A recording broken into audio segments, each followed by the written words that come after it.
Hello viewers, Dave টিউটোরিয়ালে আপনাকে স্বাগত। আমি আজকে আপনাদেরকে দেখাবো কিভাবে আপনারা ওয়াইফাই এবং হটস্পট একসাথে অন করে আপনার ফ্রেন্ডকে আপনার ওয়াইফাই শেয়ার করতে পারেন হটস্পটের মাধ্যমে। তো অনেকে আমরা এরকম সমস্যায় পড়ে থাকি, ওয়াইফাই অন করলে দেখায় হটস্পট অফ করতে হবে, আবার হটস্পট অন করলে দেখায় ওয়াইফাই অফ করতে হবে। তার জন্য অবশ্যই আপনি ভিডিওটা পুরো দেখতে থাকুন। চলুন আমরা চলে যাই মোবাইল স্ক্রিনে। তো আমরা চলে আসলাম মোবাইল স্ক্রিনে আসার পর আপনারা যে কোনো একটি ওয়াইফাই কানেক্ট করে নেবেন, বা না কানেক্ট করলেও হবে। ওয়াইফাই বাটনটি শুধুমাত্র অন করে দিবেন। তো আমি যে কোনো একটি ওয়াইফাই কানেক্ট করে নিচ্ছি। ওয়াইফাই কানেক্ট হয়ে গেল আমার।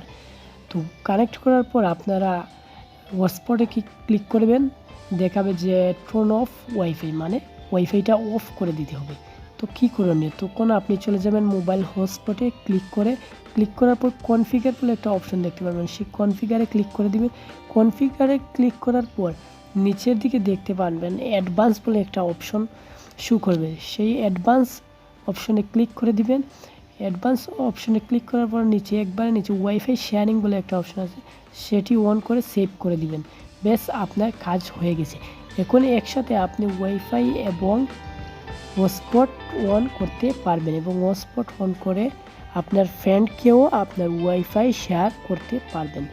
ভিডিওটি থেকে যদি একটু উপকার হয় চ্যানেলটি সাবস্ক্রাইব করবেন। ধন্যবাদ।